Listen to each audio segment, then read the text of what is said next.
um,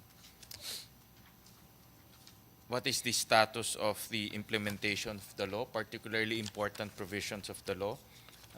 You mentioned child fine system, ILRC, but there are also other very important, relevant provisions of the law.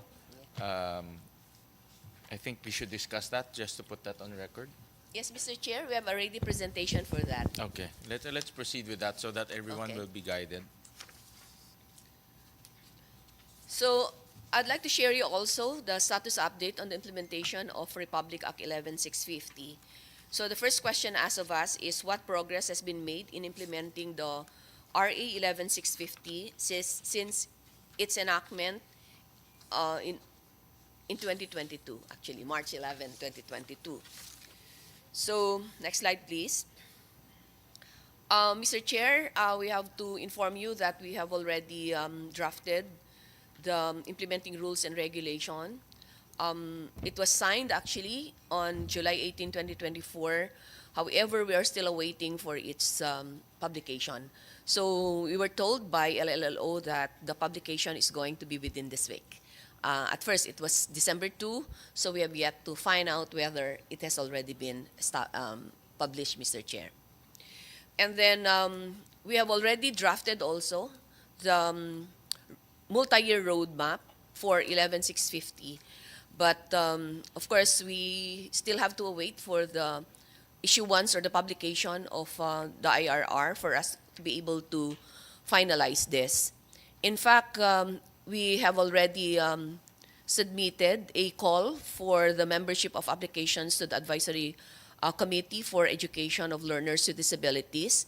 It's actually under current review by the legal and legislative office and awaiting the issuance of the IRR. When we followed this up, Mr. Chair, I think they're done already reviewing the call for submission. However, we got a message that there's a need for us to await for the issuance of the IRR. So that the moment that we'll already be able to organize our advisory committee, we'll be able to finalize the roadmap, and the IRR shall have been issued. The interagency coordinating council can already be convened. In fact, we already have a letter addressed to the secretary for this. So the moment that the IRR is going to be issued, then then the ICC can already be convened, Mr. Chair.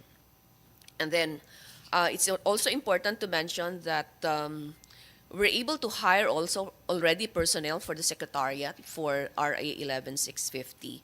So we now have one technical assistant, one technical assistant 3 technical assistant 2, and one technical assistant 1.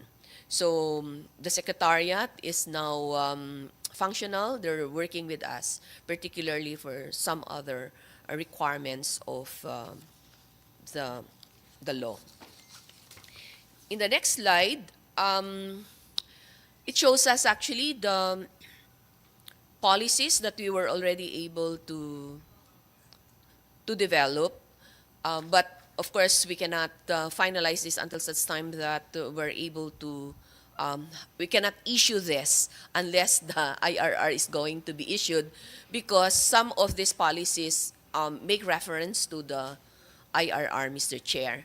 So that we have scheduled already a consultation with internal and external stakeholders on December 9 to 11, particularly on the revised policy on the implementation of the multi-factored assessment tool, the manual of operations of inclusive education, the policy guidelines on the operation of inclusive learning resource centers, and then the policy guidelines on the implementation of distance education for learners with disabilities. We have also the policy guidelines on the management and implementation of the transition program for learners with disabilities. We also have drafted already, and for routing to internal stakeholders for comments, the policy guidelines on individualized education plan for learners with disabilities. I mentioned earlier, Mr. Chair, that we're done actually training our core trainers for the IEP so that as soon as the IRR will be issued, then we can already fast track also the issuance of these policy guidelines on IEP. Then we also have the policy guidelines on the adoption of the Filipino Sign Language as the medium of instruction in basic education.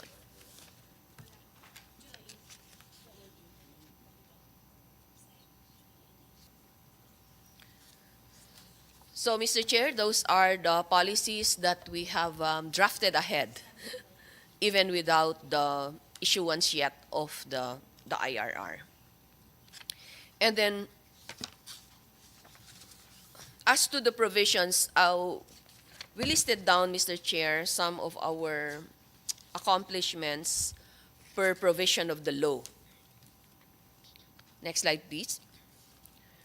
So the first objective is to provide learners with disabilities free and appropriate public early and basic education and support and related services based on their needs. And the second one is to establish and maintain ILRCs in support of their inclusion in the general education system.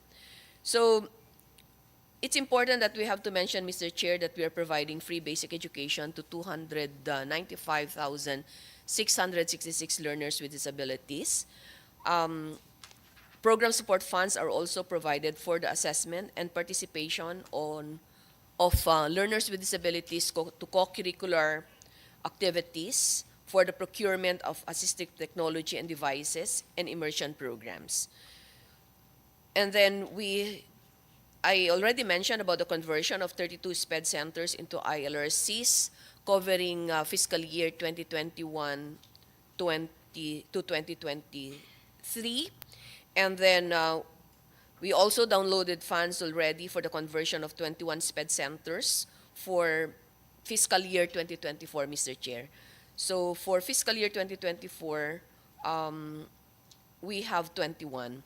And then for fiscal year 2025, we also propose another 16 for conversion, but we also propose new construction for 2025.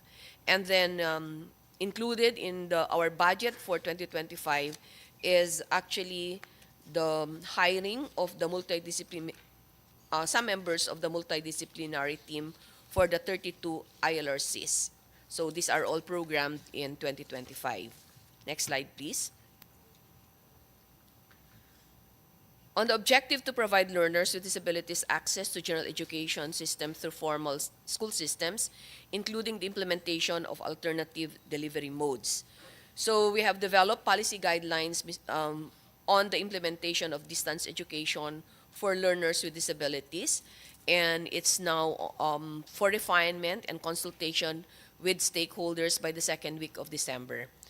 We also prepared developed learners' materials in accessible formats.